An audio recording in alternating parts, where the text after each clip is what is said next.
Now, the European Union says it's bringing in tougher sanctions on Iran in response to the government's brutal crackdown on protests over the death of Mahsa Amini nearly 4 weeks ago. The demonstrations have been gathering momentum across the country, despite the security forces' efforts to prevent them with draconian measures. Human rights groups say more than 200 people have died, including many children. Hundreds of people, many of them students, have been arrested in the biggest challenge to the autocracy of the Islamic government for nearly 20 years.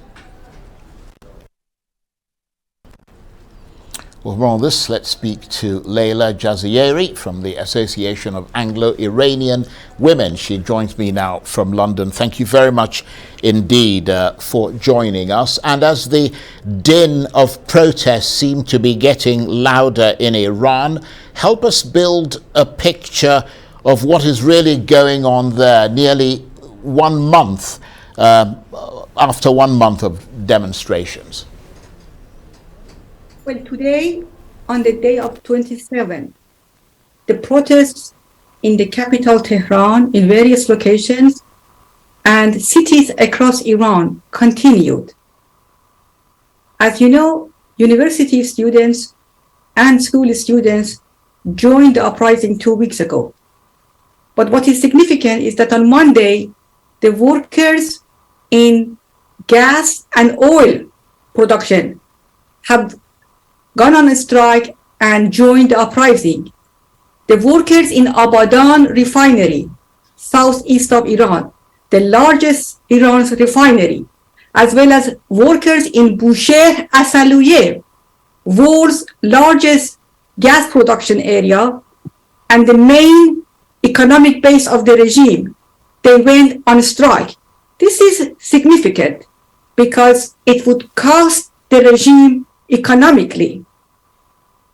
In Saqqez, where Mahsa Amini comes from, the regime has deployed tanks now. They are using live ammunition and have deployed tanks in Kurdistan to confront the protest.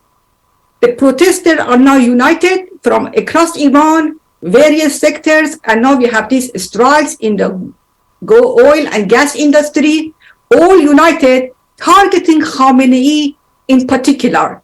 Death to Khamenei, death to the dictator. So this seems to be a revolution in the making now.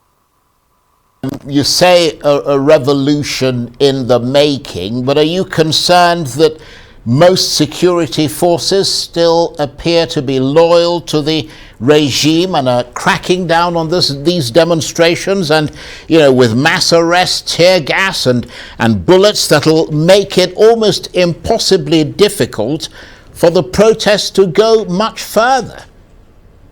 Well, so far every day, despite the brutal suppression, the protesters come back to the streets.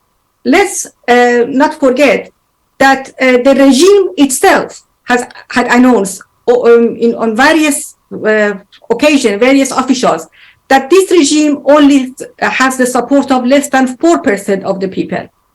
Also, you mentioned a very important point. They are confronting our people by shooting them.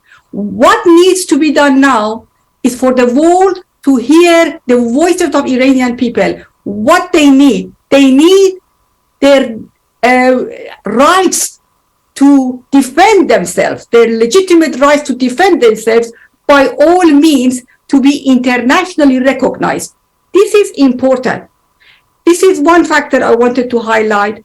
The other factor I want to highlight is that unfortunately some in the media, consciously or unconsciously, claim that this resistance has no leader, that this is an uprising, leaderless uprising.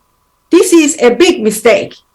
The uprising is well organized by the main opposition, the People's Mujahideen Organization of Iran, that has been fighting against this tyrannical regime for over 40 years. And the resistance units, over 5,000 resistance units of this organization are at the forefront of this uprising. Look how organized these uprisings are. They come out in all cities at the same time. Their tactics are the same. Their slogans are the same. This is a well-organized movement. And who are these resistance units?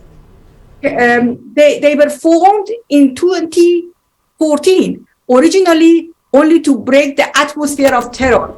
Right. But they grew into their thousands, and now they are leading this opposition, this uprising. Well, I mean, let's be clear, Leila, that the regime may be rattled and caught off guard by all of this, but are they actually facing an existential threat? I believe after the news of Monday strike by the oil and gas industry, this could be debilitating for the regime because it's the main income of this regime.